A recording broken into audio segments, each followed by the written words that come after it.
Muy bien, pues muy buenas tardes mis hermanos, bienvenidos. Qué bueno que están aquí en esta tarde. ¿Qué les parece si para comenzar levantamos nuestras Biblias y hacemos nuestra declaración de fe? Si gustas acompañarme, decimos juntos: esta es mi Biblia, la palabra de Dios. Yo soy lo que mi Biblia dice que soy. Yo tengo lo que mi Biblia dice que tengo, y yo puedo hacer todo lo que mi Biblia dice que puedo hacer. Hoy la leeré, la escucharé, la obedeceré, y la semilla incorruptible de la palabra de Dios penetrará en mi corazón, que producirá fruto que transformará mi vida, mi espíritu, mi alma, mi cuerpo, mis finanzas, mi familia, mi iglesia y mi ciudad para siempre.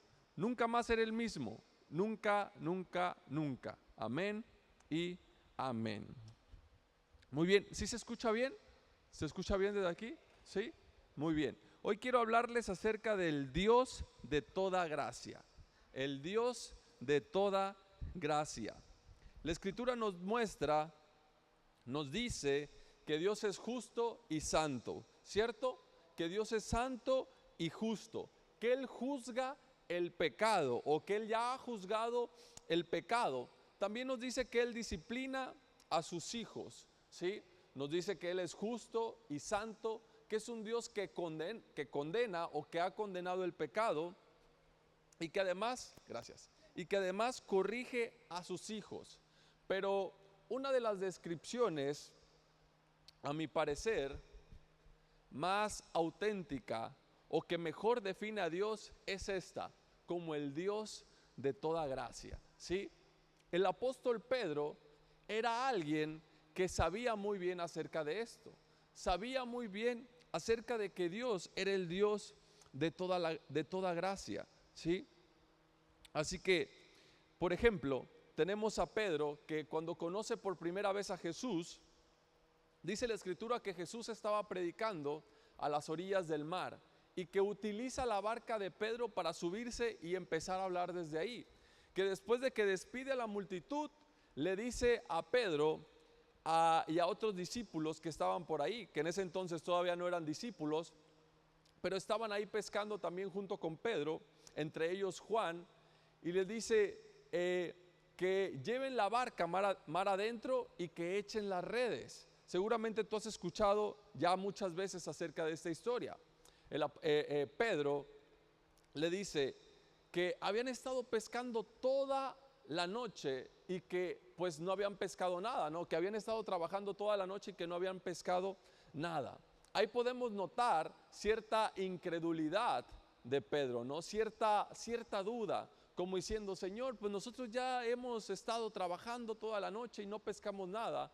No creo que vayamos a sacar algo, pero bueno, en tu nombre, o dicho de otra manera, porque tú me lo estás pidiendo, vamos a echar las redes. Y dice la Escritura que la pesca era tanta que las redes se rompían, ¿sí? Que la barca estaba por hundirse y que tuvieron que hablarle a otras barcas que estaban ahí cerca para poder sacar esa cantidad tan grande de peces, ¿sí? Después vemos a Pedro, cuando ellos estaban en el mar, dice la Escritura que Jesús viene hacia ellos caminando sobre el mar, y que Pedro dice: Señor, si eres tú, manda que yo vaya, ¿sí? Manda que yo vaya hacia ti. Y Jesús le dice: ven. Entonces Pedro empieza a caminar sobre el mar, pero dice la Escritura que cuando ve la tempestad, cuando ve las grandes olas y el fuerte viento, dice que comienza a hundirse y termina pidiéndole ayuda a Jesús, y Jesús lo toma de la mano y lo saca. Entonces después dice Jesús: hombre de poca fe. Es ahí cuando Jesús le dice a Pedro: hombre de poca fe, ¿sí? Y yo estoy seguro que estas historias, que estos momentos nunca se le olvidaron a Pedro. Después tenemos a un Pedro, cuando Jesús estaba anunciando acerca de su muerte, Pedro intentó reprender a Jesús y le dijo que no, que él no debía de morir, que él no debía de padecer o pasar por tal sufrimiento. Y Jesús le dice: quítate de delante de mí, Satanás, porque me eres tropiezo, ¿sí? Imagínate qué fuertes palabras. Hasta aquí pareciera que Pedro no hacía nada bien, ¿no? Pareciera que Pedro, como se dice coloquial, metía la pata una vez tras otra vez. Así que vemos más adelante que que Pedro está con Jesús. La noche en que Jesús fue traicionado por Judas, vienen los soldados romanos para intentar aprender a Jesús. Entonces Pedro saca su espada y le corta la oreja a un soldado romano, ¿sí? Y Jesús le vuelve a llamar la atención otra vez y sana la oreja de este soldado. Y finalmente tenemos la ya famosa conocida como, o el más famoso conocido error de Pedro, ¿no? Como la negación, que lo conocemos como la negación, donde Pedro le promete a Jesús que incluso si tenía que padecer, si tenía que morir, entonces moriría junto con él. Y Jesús le dice: Pedro, te aseguro que antes de que cante el gallo me negarás 3 veces. Y así sucedió, ¿sí? Pedro niega a Jesús. Y inmediatamente después el gallo canta. Y entonces Pedro recuerda lo que Jesús le había dicho, y dice la Escritura que sintió tanta tristeza y tanto dolor en su corazón que fue un momento muy amargo y muy difícil para él. Pero después de todos estos errores, después de estas equivocaciones, después de estas metidas de pie, vemos más adelante en la Escritura que cómo es Pedro quien es elegido por Dios para ser el representante de la iglesia, ¿sí? Pedro es aquel hombre que se levanta por primera vez después del día del Pentecostés, cuando el Espíritu Santo había sido derramado sobre la iglesia. Se levanta y comienza a predicar, ¿sí? Comienza a dar un sermón acerca de la salvación, y en ese mismo lugar, ese mismo día, por medio de Pedro, se convierten 3,000 personas. 3,000 personas son salvas y reciben a Jesús como su Señor y su Salvador. También Pedro es elegido como aquel hombre que abriría la puerta de la salvación a todos aquellos que no eran judíos, a todos los gentiles. Fue la primera vez que se abrió la puerta para la salvación a los que no eran judíos, a los que no eran del pueblo de Israel. También vemos en la Escritura cómo Pedro empezó a hacer milagros, empezó a hacer señales, empezó a hacer prodigios. Tanto así que dice la Escritura que incluso la sombra de Pedro sanaba a los enfermos, que cuando Pedro pasaba y la sombra de él pasaba por algún enfermo, que esta persona sanaba, ¿sí? Así que podríamos decir entonces que todos los errores de Pedro quedaron en el pasado, que Pedro ya no era más esa persona, que ya no era más una persona que se equivocaba y que cometía errores, que había sido restaurado completamente, ¿no?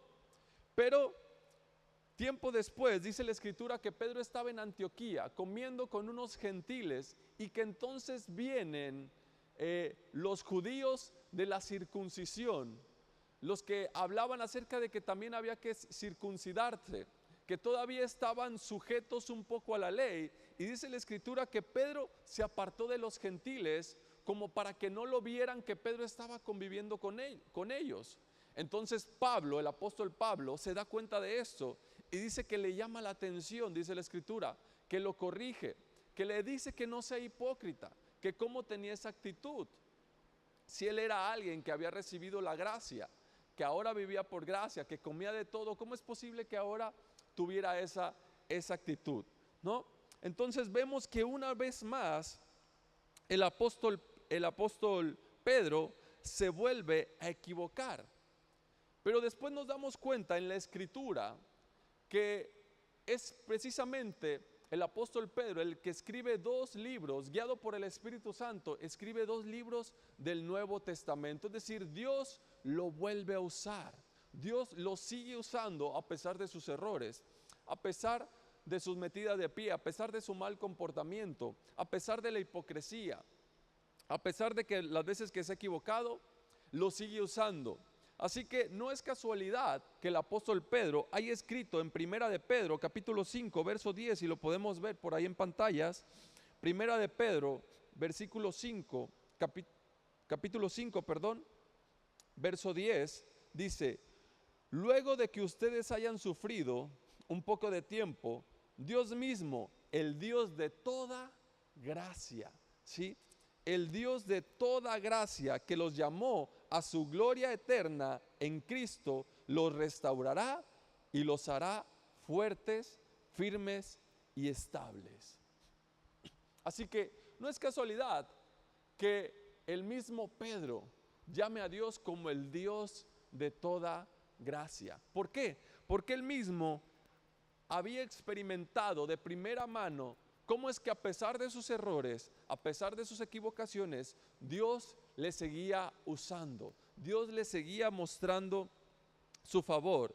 Y por eso dice que Dios de toda gracia, quien los ha llamado, quien nos ha llamado a su gloria y excelencia, Él es quien nos irá, quien nos restaurará, quien nos hará más fuertes, firmes y estables. ¿Sí? Si seguimos, ¿qué? Si seguimos confiando en Él. El apóstol Pablo también experimentó al Dios de toda gracia, ¿no?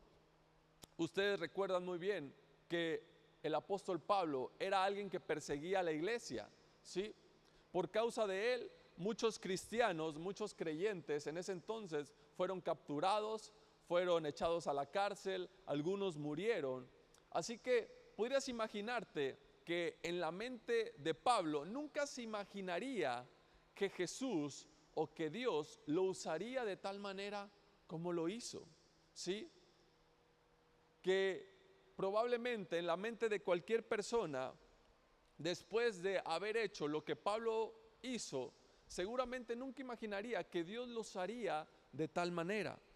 Pero Dios le muestra a Pablo su gracia.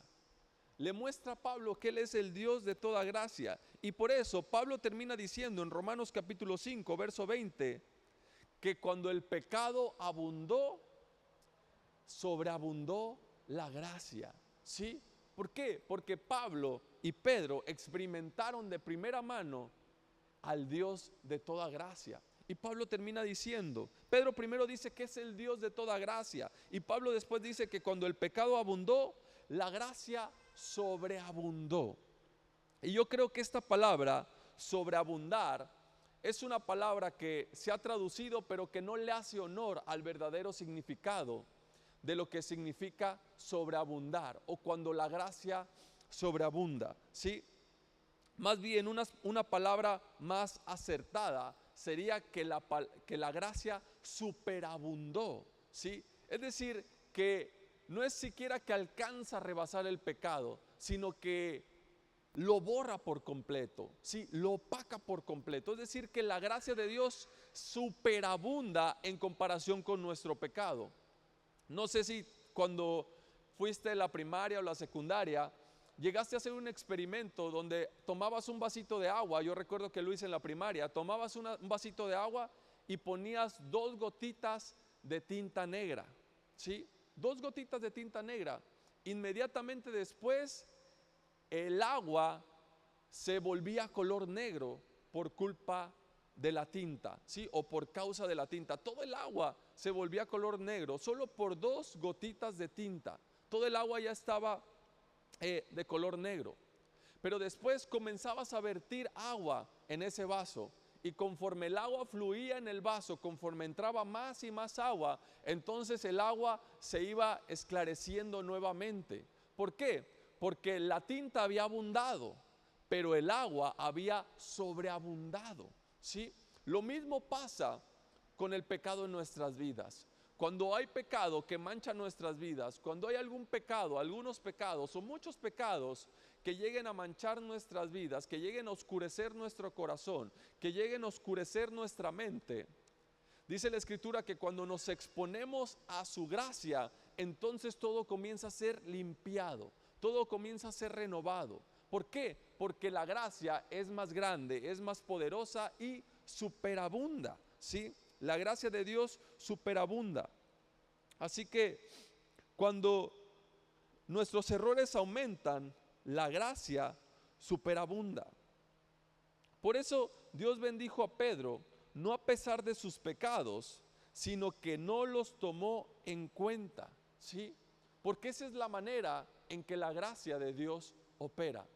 Dios bendijo a Pedro y usó a Pablo no a causa de sus pecados, sino que más bien su gracia, la gracia de Dios, hace que Dios no tome en cuenta nuestros pecados, que es como si nunca existieran.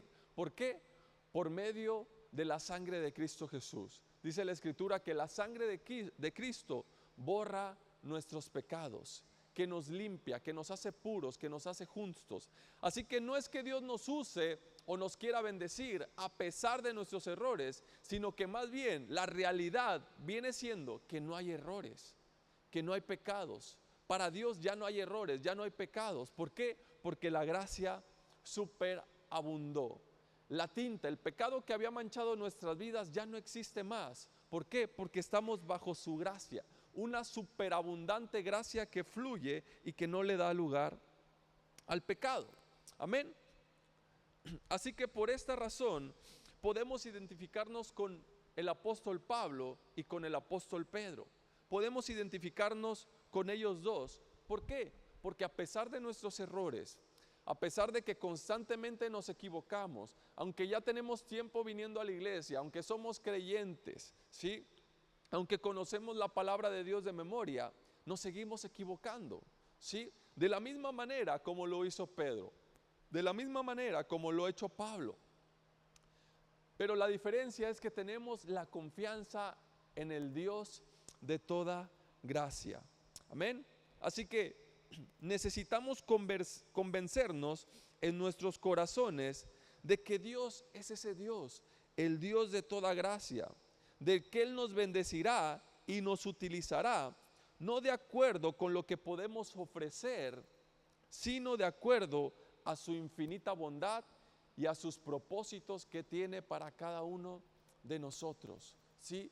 Dios nos bendice y nos utiliza, no de acuerdo a lo que nosotros hacemos por Él, no de acuerdo a nuestro buen desempeño, sino de acuerdo a su bondad y de acuerdo a los propósitos que Él tiene para cada uno de nosotros.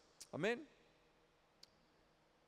También vemos en la Escritura que el apóstol Juan escribe que Dios, o más bien dicho, que Jesús está lleno de gracia y de verdad.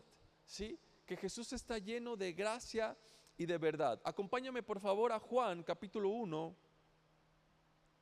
al Evangelio de Juan capítulo 1, verso 14.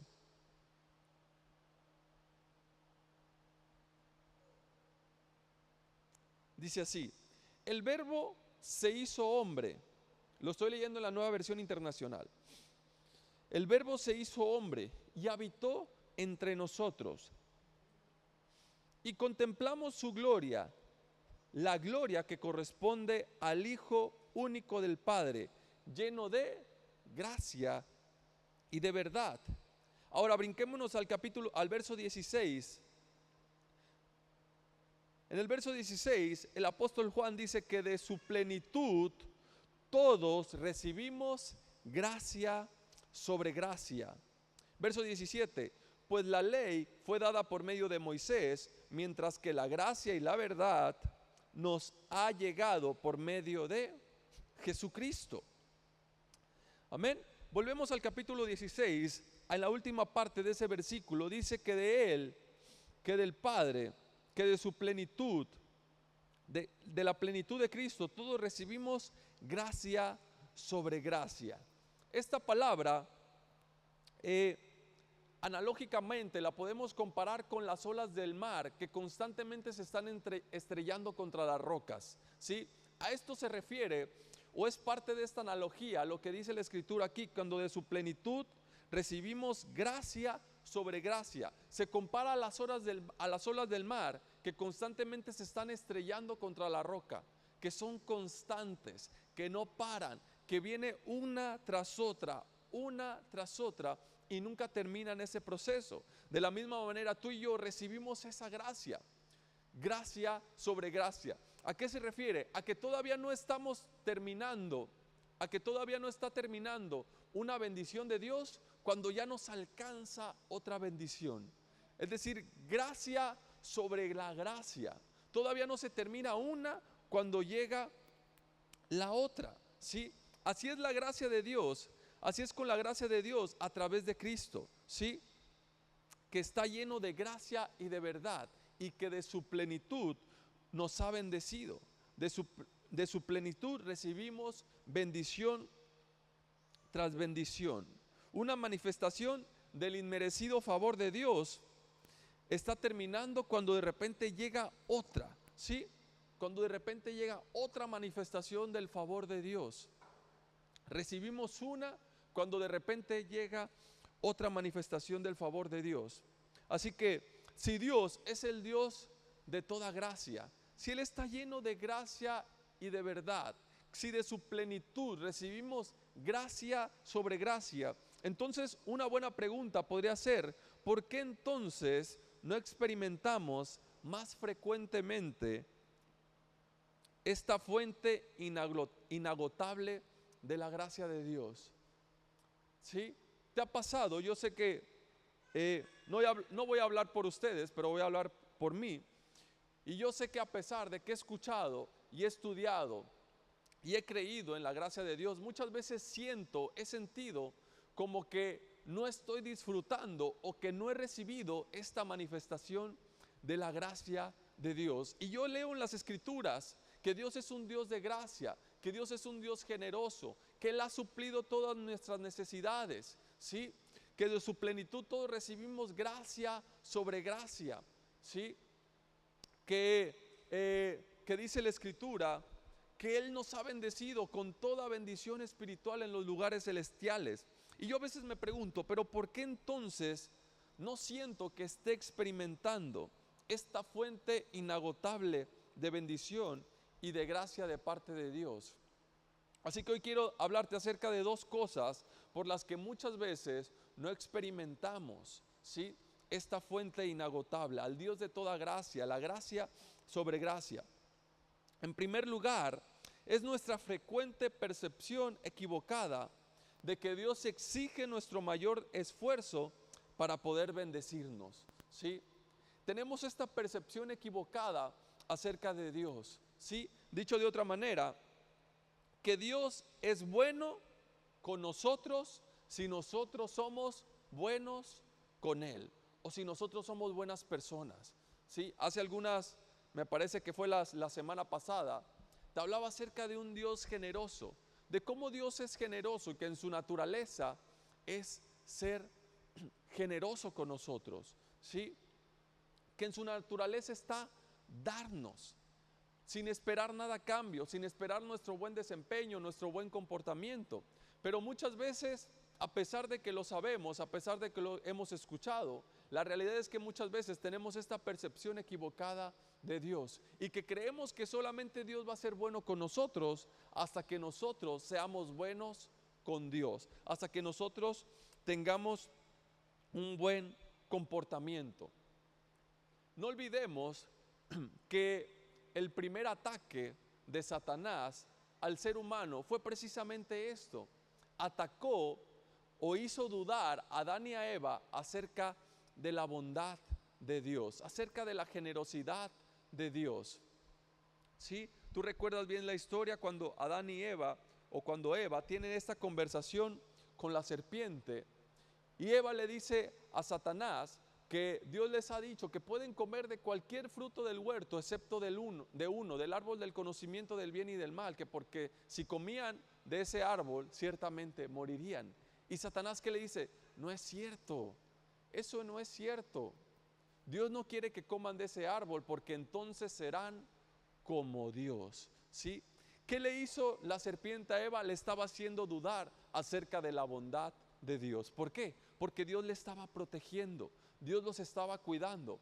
Pero Satanás les hace creer a Eva, a Adán y a Eva, que les hace poner en duda la bondad de Dios. Y ese es un ataque hasta hoy en día de parte de Satanás. Nos hace dudar de la bondad de Dios. Nos hace creer que eso de la gracia es demasiado bueno para ser verdad. Tienes que esforzarte, tienes que ser bueno. Si quieres que Dios te bendiga, tienes que tener un buen comportamiento, ¿sí? Tienes que tener un comportamiento intachable. Lo mismo sucedió con Job. Tú recuerdas que la esposa de Job le dijo, maldice a Dios y muérete. ¿Cómo es posible que Dios permita que estés pasando por semejante sufrimiento? Sí, por eso le dice, maldícelo y muérete. Le hizo dudar acerca de la bondad de Dios. Pero Job no cayó en esa tentación. ¿Sí? Job, a pesar de eso, lo que hizo fue bendecir a Dios y siguió confiando en Dios. Así que debido a que no comprendemos la superabundancia de la gracia de Dios, tenemos muchas veces una relación miserable con Dios, ¿cierto? Le hablamos muy poco, le pedimos muy poco, tenemos muy poca comunión con Él. ¿Por qué? Porque no creemos que sea tan bueno, ¿sí? No creemos que sea tan bueno como para que supla todas mis necesidades, como para que sane todas mis dolencias. La Escritura dice que todo lo que todo lo que pedimos en oración y lo pedimos con fe, entonces lo recibiremos. Pero tenemos una comunicación, una comunión con Dios muy, muy pobre, ¿sí? Así que muchas veces no creemos que Dios sea demasiado bueno como para venir a mi ayuda, como para suplir mis necesidades, como para sanarme. Y por eso es que muchas veces no podemos experimentar, ¿sí?, esta fuente inagotable de gracia y de bondad. Después, como segundo punto, es uno del que ya hemos hablado mucho, y es que debemos, o que creemos que debemos ganarnos las bendiciones y el favor de Dios, ¿sí? Nos gusta creer que iremos al cielo porque merecemos estar ahí, ¿sí? Muchas personas creen que irán al cielo porque merecen estar ahí.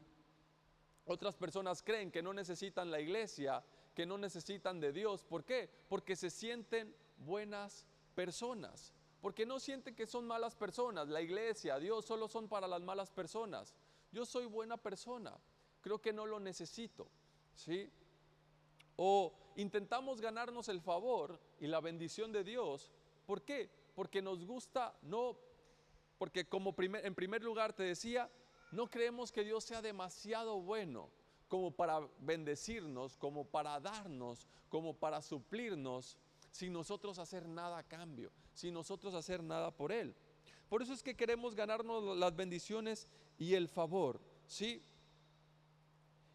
Así que muchas veces tenemos la actitud de que la gracia es para los miserables, la gracia es para los pordioseros. ¿Sí? Yo no soy ningún pordiosero, yo puedo pagar por esa gracia, ¿sí? La gracia es para aquellos que no pueden pagar, para aquellos que están muy mal, para aquellos que están perdidos en las drogas, para aquellos que su matrimonio no tiene remedio, para aquellos que anduvieron muy mal en la vida. La gracia es para ese tipo de personas, para que las que de verdad están muy mal, para las que de verdad necesitan desesperadamente a Dios. Pero yo la verdad que no, pues no necesito tanto, ¿no? Yo no me he portado tan mal en la vida, yo no he cometido tantos errores, así que, bueno, no creo que necesite demasiada gracia, y por eso intentamos ganarnos el favor de Dios. Por eso nos sentimos superiores a otras personas respecto a nuestra posición delante de Dios. Pero la realidad es que la Escritura dice que por cuanto todos pecamos, estamos destituidos de la gloria de Dios. Por eso es que todos necesitamos del favor y de la gracia de Dios, ¿sí? El problema es que es difícil para nuestro orgullo descansar en la gracia de Dios. Es difícil para nuestro orgullo descansar en esa gracia. Es difícil para nosotros, para nuestro orgullo, creer que Dios es demasiado bueno, ¿sí? Demasiado bueno como para bendecirme, como para darme, como para justificarme sin que yo haga nada, ¿sí? Para nuestro orgullo es difícil creer que Dios nos va a bendecir sin que yo le corresponda, sin que yo tenga que pagarle con mi comportamiento y con mis buenas acciones.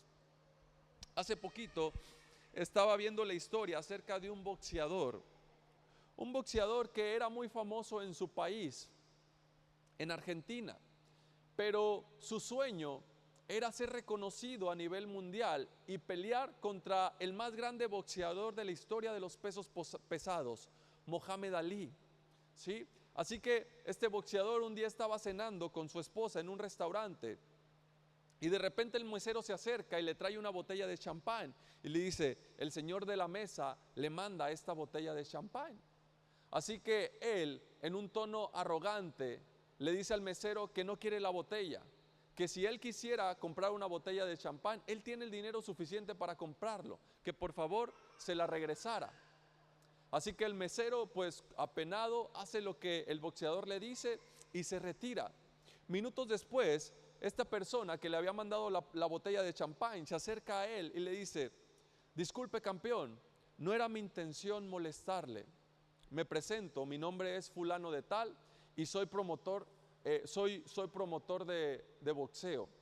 Y lo he visto pelear, y empezó a hablar con él. Lo he visto pelear, me parece que es un buen boxeador. Y finalmente, para no hacerles la historia larga, este representante o este promotor termina siendo un promotor muy importante que lo lleva a realizar una pelea contra Mohamed Ali, ¿sí? Lo que te quiero decir con esta historia, que si este hombre no hubiera insistido, entonces el orgullo del boxeador hubiera impedido que tuviera esa pelea, hubiera impedido que fuera reconocido a nivel mundial, hubiera impedido que tuviera el éxito que tuvo, ¿sí? Le estoy hablando del boxeador Ringo Bonavena, ¿sí? Uno reconocido, o más bien conocido como el más grande boxeador argentino, ¿sí? Pero lo que te quiero decir con esto es que por poco y el orgullo de este boxeador le impide cumplir sus sueños. Por poco el orgullo de este boxeador le impide recibir las bendiciones que se desataron a partir de ese momento. Solamente porque aquel promotor fue humilde, ¿sí? Y no dejó que el rechazo del boxeador le desanimara, pasó lo que pasó, o la historia terminó como terminó. Lo mismo pasa con Dios en nosotros. Dios insiste tanto a pesar de nuestro orgullo. Dios insiste tanto en mostrarnos su gracia, en esa gracia sobre gracia, que a pesar de que cuando nuestro pecado abunda, la gracia de Dios superabunda, ¿sí? Insiste tanto que muchas veces, muchas veces nosotros nos estamos perdiendo de las bendiciones que Dios tiene para nosotros por nuestro orgullo, ¿sí? Por querer merecerlas, por querer ganárnoslas, ¿sí? Porque no comprendemos la bondad y la misericordia de Dios, porque no reconocemos que Dios es un Dios de gracia, que su naturaleza, o que la gracia es parte de su naturaleza y que eso no va a cambiar, que nada de lo que nosotros hagamos, nada de lo que nosotros, nada de nuestros errores, ninguno de nuestros pecados va a hacer cambiar la naturaleza de Dios, el Dios de toda gracia. Por eso es que el apóstol Pedro mencionó a Dios como el Dios de toda gracia, porque era alguien que se había equivocado. Era alguien que había metido la pata muchas veces, que a pesar de que había estado cerca con Dios, cerca de Jesús, que había pasado tiempo con Jesús, a pesar de que había visto de primera mano la gracia de Dios, aún así se seguía equivocando y Dios le seguía usando. Por eso es que termina escribiendo que Dios era el Dios de toda gracia. Por eso también el apóstol Pablo termina diciendo que cuando el pecado abunda, la gracia superabunda. Y el apóstol Juan dice que de su plenitud recibimos gracia sobre gracia. Y muchas veces experimentamos la gracia de Dios en nuestras vidas más de lo que nos percatamos, ¿sí? La realidad es que experimentamos o somos testigos de la gracia de Dios en nuestras vidas más de lo que nos percatamos, pero frecuentemente no la disfrutamos. ¿Por qué? Porque estamos intentando vivir por medio de nuestros propios méritos y no por gracia, ¿sí? Tú y yo desde que nos levantamos hasta que nos dormimos, incluso mientras dormimos, estamos experimentando la gracia de Dios en nuestras vidas. Pero muchas veces no la disfrutamos porque estamos muy distraídos, estamos en nuestra mente muy desconcentrados, estamos en nuestra mente sintiéndonos culpables, sintiéndonos mal, condenándonos, pensando que no somos dignos, pensando que hemos fallado, pensando que nos van a pasar cosas malas, pensando que las cosas no van a salir bien, y por esa razón no podemos disfrutar de la gracia de Dios. ¿Sí? Así que, mis hermanos, yo te invito el día de hoy que seas más consciente del Dios de toda gracia. ¿Sí? Que seas más consciente de que la gracia superabunda a pesar del pecado, y que de la plenitud de Cristo Jesús tú y yo recibimos gracia sobre gracia en cada uno de nuestros días. Amén. ¿Por qué no le das un fuerte aplauso al Señor? Te invito a que te pongas de pie y que ahí donde estás, en tu lugar, tomes un momento para agradecerle a Dios. ¿Sí? Agradécele a Dios porque Él es el Dios de toda gracia, porque Él ha manifestado su amor a cada uno de nosotros.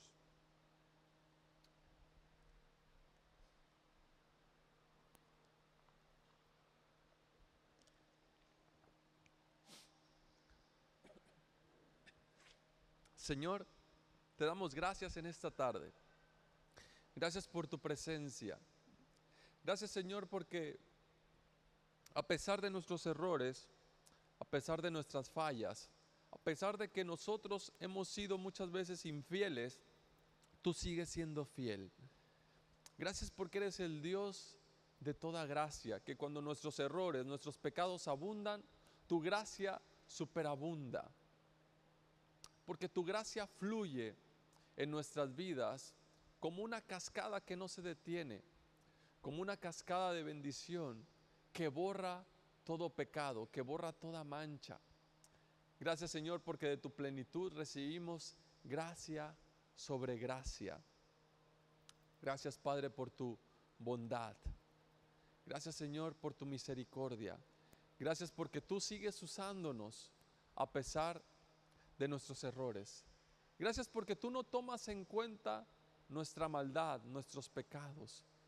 Gracias porque sigues creyendo en nosotros, sigues confiando en nosotros, y sabes que si nos mantenemos en tu gracia, viviremos y disfrutaremos de tu plenitud.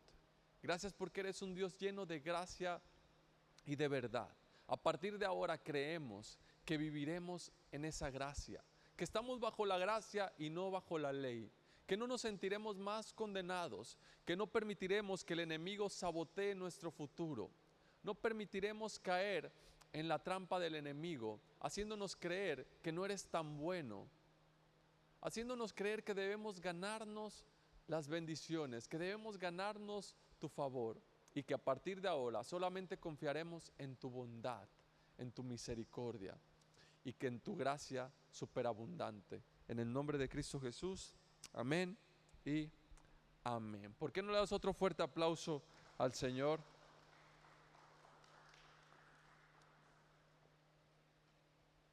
Vamos a orar por las ofrendas, vamos a dar unos anuncios y después quedaremos despedidos. Señor, te damos gracias por estas ofrendas que se van a recibir. Gracias, Padre, por tu presencia en nuestras vidas. Gracias, Señor, porque podemos dar con alegría un poco de lo mucho que tú nos das, porque sabemos que nuestras vidas están seguras en tus manos, porque tú eres el Dios que suple todas nuestras necesidades. En el nombre de Cristo Jesús, gracias porque multiplicarás todo lo que damos con alegría.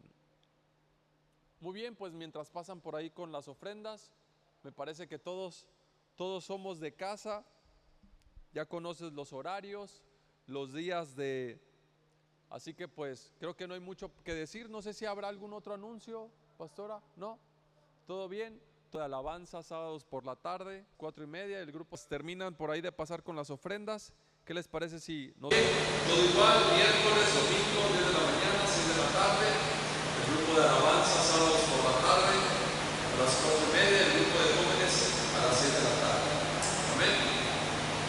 que mientras terminan por ahí de pasar con las ofrendas, ¿qué les parece si nos vamos poniendo de pie para quedar despedidos?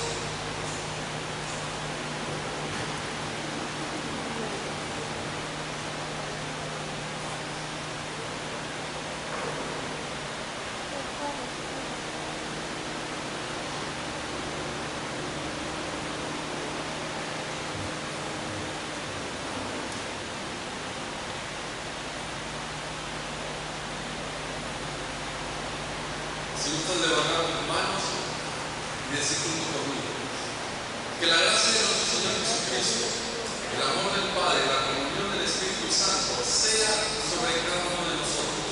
Que todo nuestro ser, espíritu, alma y cuerpo permanezcan irreprensibles hasta la venida de nuestro Señor Jesucristo. Que a partir de ahora y hasta que nuestro Señor vuelva, me encuentre a ti y a mí, disfrutando del Dios de toda gracia. Los que así lo creemos decimos amén y amén. Que Dios les bendiga. Gracias por